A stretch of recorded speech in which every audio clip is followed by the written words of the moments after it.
Assalamualaikum warahmatullahi wabarakatuh. Alhamdulillah wassalatu wassalamu ala Rasulillah Sayyidina Muhammad ibn Abdillah wa ala alihi wa sahbihi wa man wala wala haula wala quwata illa billah, amma ba'd.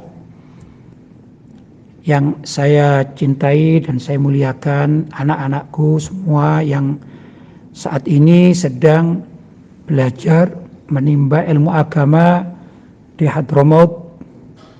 Alhamdulillah, mudah-mudahan kalian semua mendapatkan berkah, hidayah, inayah dari Allah Subhanahu wa taala, dan juga mudah-mudahan kalian di dalam mencintai Nabi Muhammad sallallahu alaihi wasallam kelak mendapatkan syafaat dari beliau, baginda kita Nabi besar Muhammad sallallahu alaihi wasallam.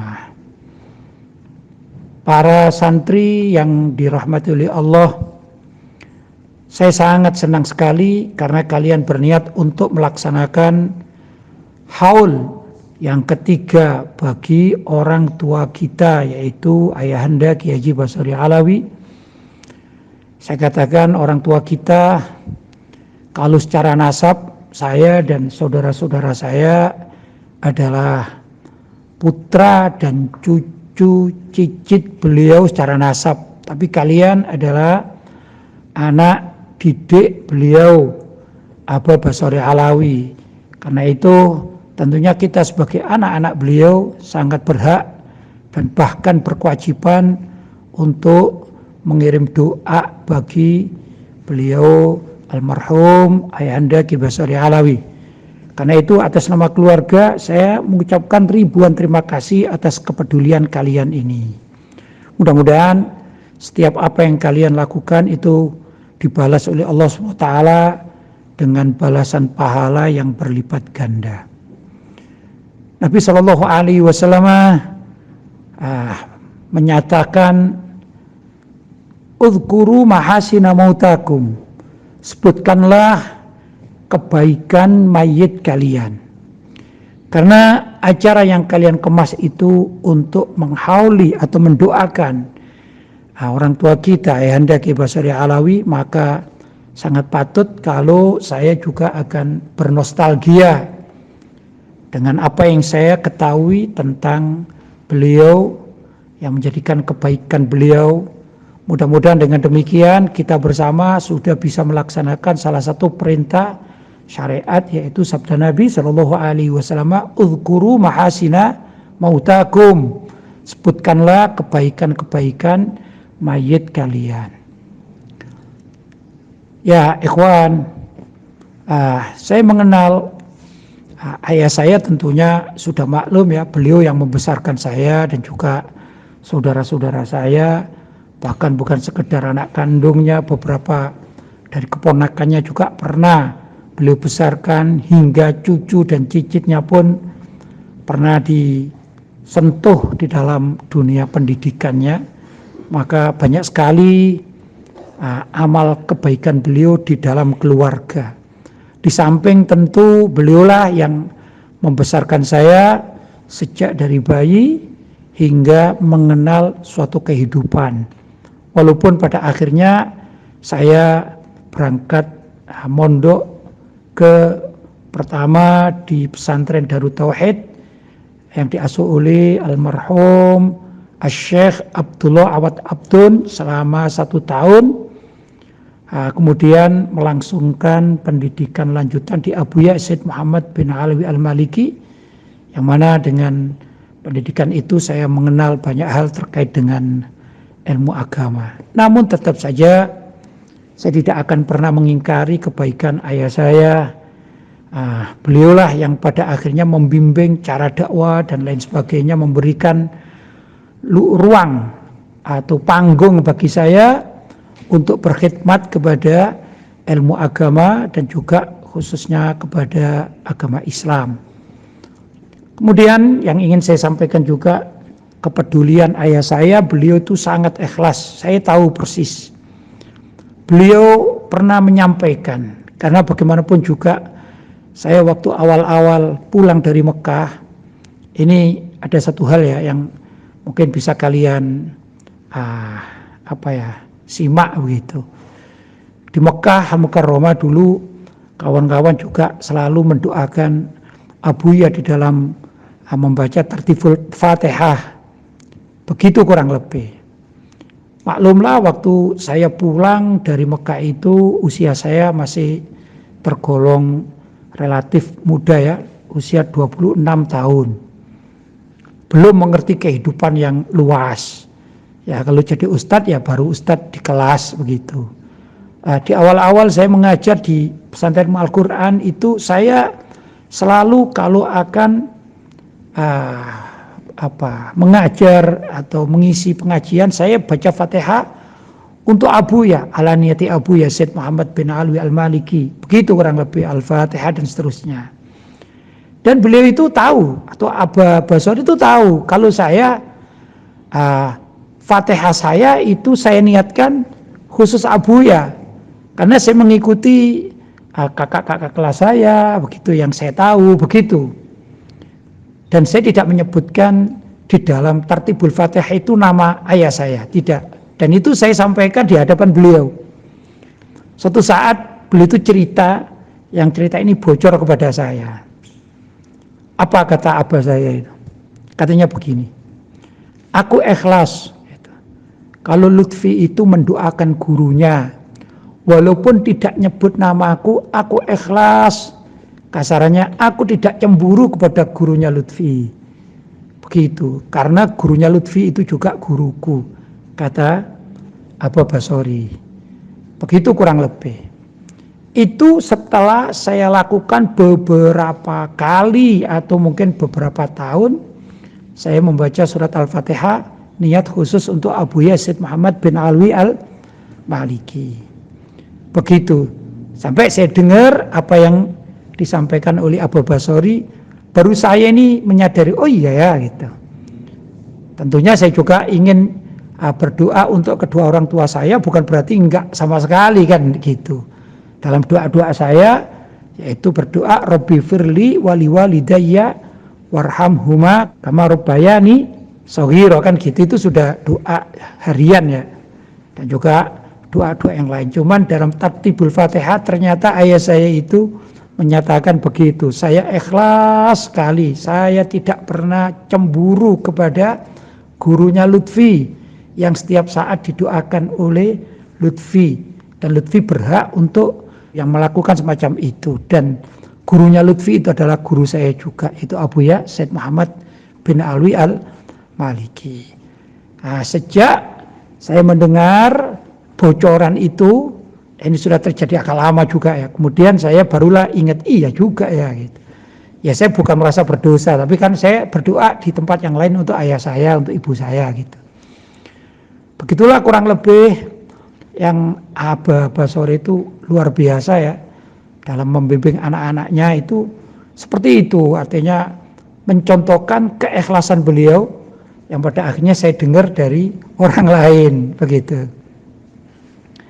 Ya ikhwan, alhamdulillah sejak itu saya juga berdoa kalau niat juga untuk Aba Basori dan tentunya untuk guru saya, guru utama saya itu Abu Yazid Muhammad bin Alwi Al-Maliki dan yang lain sebagainya. Dan alhamdulillah sampai sekarang, terutama sejak Ibu Komaria, ibu saya, Ibunda Komaria wafat, maka setiap membaca Tartibul Fatihah ini saya selipkan nama ibu saya.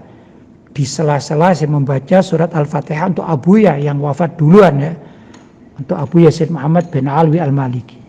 Kemudian tatkala ayah saya wafat, maka juga selalu setiap pengajian saya tidak akan pernah lepas membacakan surat Al-Fatihah atau Tartibul Fatihah. Ini untuk Abu Yazid Muhammad bin Alwi Al-Maliki dan juga untuk ayah saya Abu Basori Alawi dan ibu saya Ibunda Komaria. Kemudian juga saya tambahi kakek-kakek saya dan juga kedua mertua saya selalu saya masukkan dalam pembacaan Tartibul Fatihah. Begitu. Kemudian saya juga mengajak para santri untuk selalu mengingat guru-gurunya ya. Enggak ada namanya mantan guru, itu enggak ada ya. Seperti juga orang tua, kan kita enggak pernah mengatakan mantan orang tua, kan enggak ada. Ya, Guru adalah guru.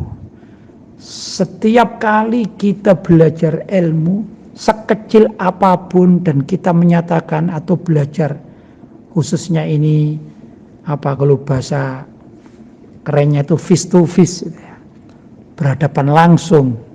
Ini atau samai secara langsung. Guru kita mengajarkan, walaupun itu ilmunya mungkin sedikit yang kita dapat dari beliau, tapi namanya guru tetap guru. Kita tidak boleh mengatakan, dulu aku menjadi muridnya Pak Fulan bin Fulan, itu guruku dulu, itu tidak boleh. Guru itu tetap, kalau tanya, kamu kenal tidak dengan Pak Fulan bin Fulan? Gitu. Maka wajib kita katakan, itu adalah guruku. Bukan itu dulu guruku, sekarang sudah tidak. Oh enggak, gak gitu. Adab seorang murid. Ya. Entah itu kita mengaji, yang namanya mengaji secara langsung ya. Bukan mendengarkan ceramah di YouTube itu apa, bukan gitu maksudnya ya. Tapi kalau kita pernah belajar di seorang guru, maka kita akan selalu mengatakan sampai kapanpun itu adalah guru kita. Gak ada namanya mantan guru. Demikian juga orang tua. Orang tua kita, kalau Abu Basori adalah orang tua saya. Kan tidak mungkin saya mengatakan, Abu Basori itu dulu orang tua saya. Kan nggak ada gitu ya. Ya orang tua, sampai kapanpun, sampai beliau wafat pun namanya orang tua. Ayah saya, begitu. Nah, karena juga saya dulu di masa kecil belajar sama Abu Basori. Waktu itu saya masih ingat belajar Al-Quran gitu ya, karena zamannya berbeda, tidak banyak saya baca kitab, tapi Al-Quran dan sedikit bahasa Arab yang saya masih merangkak untuk menjadi remaja ke arah dewasa. Tapi tetap saja saya pernah belajar kepada beliau, maka di samping beliau sebagai ayah saya, juga sebagai guru saya. Yang sebagaimana kita pahami, Sayyidina Ali bin Abi Thalib mengajarkan kita satu ilmu di dalam bab ini ya. Ana abdu man 'allamani walau harfan wahidan. Aku ini adalah budaknya orang yang pernah mengajariku walaupun cuma satu huruf. Ya. Insya'a ba'a wa insya'a istaroko. Kalau guruku itu ingin menjadikan aku dijual sebagai budak, ya biarin saja, saya ikhlas dijual jadi budak. Atau kalau guruku itu menjadikan aku orang merdeka, maka aku menjadi orang merdeka. Itu yang disampaikan oleh Sayyidina Ali bin Abi Thalib radhiyallahu taala anhu. Jadi karena kita mempunyai guru, saya pun juga mempunyai guru utama, sedangkan para santri yang sekarang menghauli abah saya juga punya guru kan gitu. Kalau guru utama saya adalah Abu Yazid Muhammad bin Alwi Al-Maliki, tapi kalau guru kalian, utama kalian adalah Abu Basori Alawi. Barangkali pengalaman saya, dan ini saya pelajari dari kakak-kakak kelas saya yang belajar di Abu Yazid Muhammad Alwi Al-Maliki ya. Barangkali ini bisa dijadikan satu pelajaran gitu. Kami ini murid-murid Abu Yazid Maliki itu rasanya sampai detik ini tidak pernah mengatakan Abuya itu wafat. Begitu. Sehingga kami tidak berani melanggar apa yang pernah dilarang oleh Abuya Maliki. Contoh kecil misalnya, contoh kecil saja. Abuya itu paling musuhan sama orang atau murid yang merokok. Begitu ya. Maka saya pun kadang-kadang kalau kumpul sama orang merokok itu, namanya orang, apalagi orang Indonesia ya. Di awal-awal saya pulang dari Mekah itu, kadang juga ingin, ya apa sih rasanya merokok itu. Tapi alhamdulillah, kalau misalnya hati ini ingin mencoba merokok, langsung ingat Abuya. Bahkan alhamdulillah sampai beliau wafat sekarang ini, kalaupun ingin merokok misalnya, itu takut sama Abuya.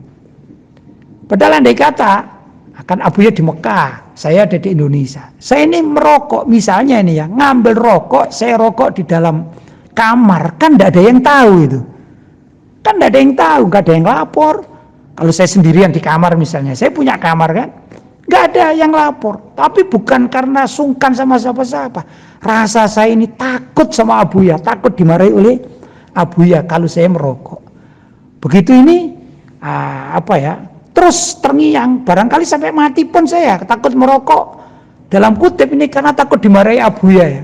Ini namanya mulahadhah dari Abuya, nadhrah dari Abuya itu ya ada kepada kita. Makanya saya juga kadang-kadang sedih kalau saya tahu seperti begini. Aba Basori itu nggak senang punya murid merokok, nggak senang. Punya murid rambut panjang juga nggak senang. Punya murid yang tidak aktif di dalam keagamaannya juga nggak senang. Karena kan sering ngomong sama saya, aduh yang itu gimana sih perjuangannya. Ada dulu, ada seorang santri ya, alumni PIK, dia berjuang membela satu perkumpulan namanya Forkot, Forum Kota, yang tidak didasari oleh agama itu. Forum Kota itu ya untuk demo, untuk apa itu. Maka Abu Basar ini menyurati alumni PIK ini. Intinya gini, intinya kamu harus kembali kalau ikut perkumpulan yang berdasarkan Islam, begitu. Jangan berdasarkan yang umum nasional-nasional, nggak ada manfaatnya. Jadi Abu Basar itu begitu. Maka yang benar adalah mengikuti apa yang telah diajarkan oleh Abu Basari. Demi apa? Beliau senang kepada kita dan seterusnya, tidak marah. Jangan dikira loh ya, kalau orang sudah meninggal dunia itu kasarnya tidak malati itu, jangan dikira begitu, tetap malati ya. Kalau kita melanggar dengan sengaja, naudzubillah min dzalik, bisa kualat kita. Dan kualat itu menurut pemahaman saya tidak harus orang itu jatuh sakit atau kecelakaan tabrakan, tidak begitu. Kadang-kadang orang kualat guru ini ada kalanya dia ini berhasil, misalnya dalam pendidikan berhasil. Kalau pendidikan formalnya mungkin dia ini bisa sampai doktor bahkan profesor, begitu. Tapi karena kualat sama gurunya, kehidupan rumah tangganya hancur. Dia pernikahannya hancur dan lain sebagainya hancur. Itu juga termasuk dari kualat dari guru. Jangan dianggap orang yang berhasil dalam satu masalah kemudian dia pernah tidak taat kepada gurunya, akhirnya dia ini dianggap ini berhasil. Dia kaya raya misalnya, kaya raya, rumahnya 3, mobilnya Ferrari 7 misalnya. Tapi kalau misalnya dia selalu cekcok saja dengan istrinya, perlu ditanya kenapa ini sebabnya ya. Mungkin dulu dia pernah melakukan kesalahan kepada gurunya, ini dikatakan juga kualat kepada guru. Begitu, ini yang saya pahami. Nah, mudah-mudahan kita tidak seperti mereka, kita taat pada guru-guru kita, ya, orang tua kita, kan begitu ya. Sehingga benar-benar kita ini kalau melangkah, ya benar sesuai dengan kaidah keinginan dari guru kita, begitu. Setiap guru punya karakter masing-masing. Maka kita perlu untuk menyadari dan mempelajari karakter guru kita itu yang paling utama. Jangan sampai melanggar apa yang beliau tidak senangi. Itu ya. Kalau ketaatan, suatu amalan ibadah, ketaatan sedikit apapun, saya yakin kalau guru kita tahu, maka guru kita ini akan senang melihat suatu amalan baik kita ini. Ya. Tapi yang jadi masalah itu kalau kita melanggar. Kalau kita melanggar walaupun tidak di hadapan beliau, bahkan beliau sudah wafat, kita melanggar apa yang tidak sukai oleh beliau, ini jadi masalah. Orang berbuat baik ini mungkin lebih mudah daripada orang mencegah dirinya dari sesuatu yang tidak disukai oleh gurunya. Begitu kurang lebih. Ini saya sampaikan, mudah-mudahan voice note saya ini bisa dijadikan bahan renungan bagi para santri yang sekarang sedang belajar di Hadramut. Mudah-mudahan ada manfaatnya dan mudah-mudahan kalian yang telah belajar pada siapa saja guru kalian atau yang engkau anggap guru kalian ini ada manfaatnya. Dan juga saya alhamdulillah mendengarkan ajaran Abuya. Salah satunya adalah beliau mengatakan waladus syekhun fil ihtiram wal adab la fil masikhah. Begitu ya. anaknya guru itu adalah sama dengan gurunya di dalam urusan ihtiram, penghormatan, ya. Tapi bukan dalam al-masihah, bukan di dalam urusan apakah sanadnya ini sambung atau tidak sambung. Mungkin kalau saya bisa menceritakan diri saya sendiri, saya dulu belajar kepada Abuya Said Muhammad Al-Maliki Sepuh almarhum. Nah, itu adalah sanad saya gitu. Sedangkan waktu saya pulang, ini Abuya Said Ahmad bin Muhammad Al-Maliki saat itu usianya kalau tidak salah kelas 5 SD. Jadi secara otomatis saya belum pernah belajar kitab dalam artian gitu ya, mengaji, beliau sebagai guru saya mengajar itu kan belum pernah ya, karena pulang duluan. Tapi alhamdulillah murid-murid Abuya ini sepakat, dan ini adalah ajaran dari Abuya Said Muhammad bin Alwi Al-Maliki, itu menjadikan Sayyid Ahmad atau Abuya Said Ahmad adalah sebagai pengganti khalifah beliau Abuya almarhum, karena yang melanjutkan kepengasuhan di Mekah adalah Abuya Said Ahmad bin Alwi Al-Maliki. Kita jadikan sebagai orang tua atau pengganti guru utama, yaitu Abuya almarhum Said Muhammad bin Alwi Al-Maliki. Apa yang patut kita lakukan? Alhamdulillah sampai sekarang saya dan kawan-kawan saya itu juga merasa takut kepada Sayyid Ahmad atau Abuya Said Ahmad. Jangan-jangan saya melakukan ini adalah beliau tahu dan akan melanggar. Maka saya juga takut kualat kalau sampai apa yang saya lakukan itu menyakiti guru Abuya Said Ahmad atau pengganti guru, maksudnya pengganti guru, yaitu Abuya Said Ahmad bin Alwi Al-Maliki. Sekalipun beliau secara umum saya katakan tidak mengajar saya ilmu, gitu ya. Tapi saya meletakkan beliau sebagai gantinya orang tua saya, gantinya guru utama saya itu Abuya Said Muhammad bin Alwi Al-Maliki.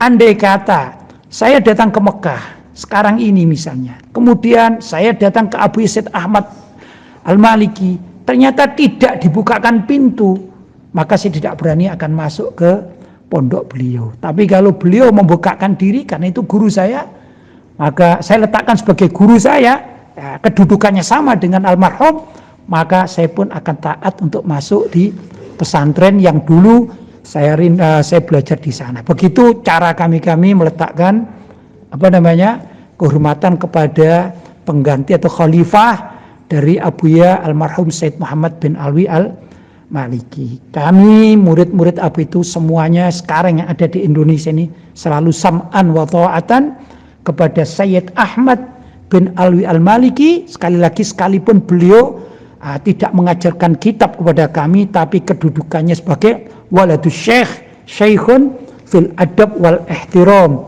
Anaknya guru utama itu adalah syekh juga, guru juga fil adab, di dalam masalah kesopanan wal ihtiram dan kehormatan.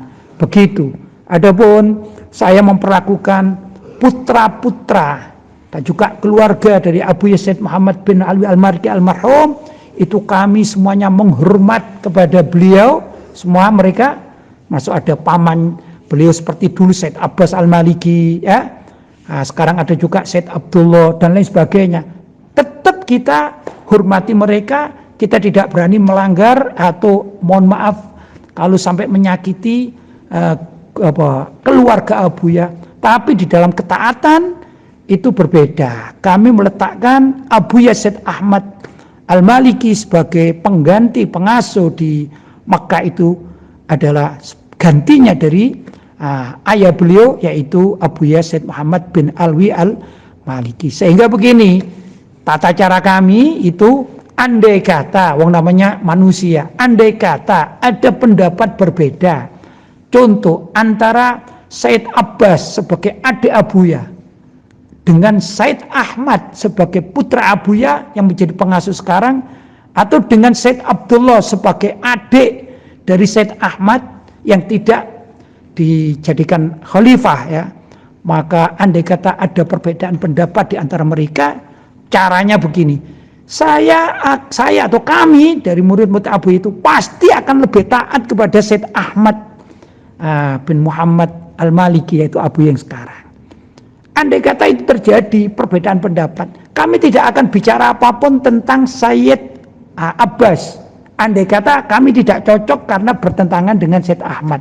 Demikian juga andai kata Syed Abdullah bertentangan dengan Syed Ahmad, misalnya dalam berpendapat ini, maka kami menghormati tanpa bicara apapun tentang Syed Abdullah. Tapi ketaatan ini kami fokuskan kepada Abu Yazid Ahmad bin Muhammad bin Alwi Al-Maliki. Begitu tata cara yang diajarkan oleh Abuya dan guru-guru kami di Mekah dulu. Mudah-mudahan seperti ini bisa dipahami oleh para santri, karena doa itu kan estafetnya utamanya dari guru mulia. Kepada siapa beliau meletakkan sir atau asrar, rahasia yang Allah SWT berikan kepada guru kita, yaitu yang akan kita dapatkan asrar atau sirnya itu. Begitu kurang lebih. Ini pelajaran dari Abuya. Alhamdulillah saya pribadi menerapkannya, termasuk juga saya tetap menghormati Aba Basori sebagai ayahanda saya.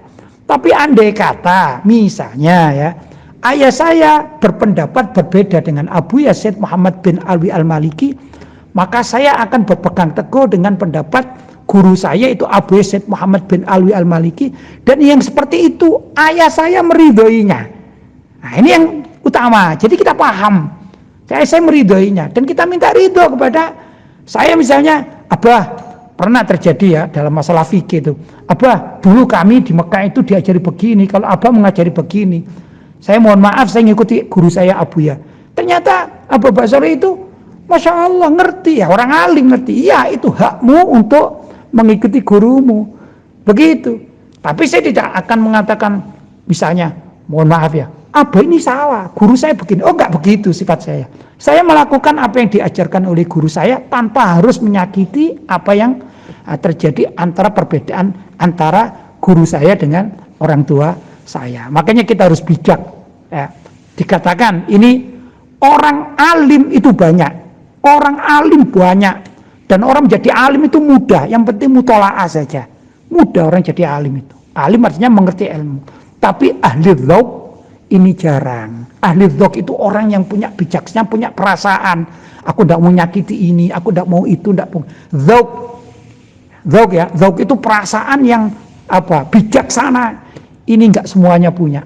Nah, alhamdulillah dulu kami ini belajar dzauq daripada belajar ilmu agama. Barangkali sedikit yang dapat saya sampaikan, mudah-mudahan ada manfaatnya, bisa jadikan amalan yang baik dan contoh tauladan. Mudah-mudahan saya juga masih kalian anggap sebagai guru kalian ya, khususnya para santri yang belajar di Hadramut. Mudah-mudahan tidak putus dari hubungan antara saya, mudah-mudahan kalian anggap jadi guru, tapi saya tetap akan berdoa untuk kalian ya, mudah-mudahan kalian senantiasa mendapatkan keberkahan hidup dari Allah SWT. Barangkali itu, hadzal afu minkum, wassalamualaikum warahmatullahi wabarakatuh.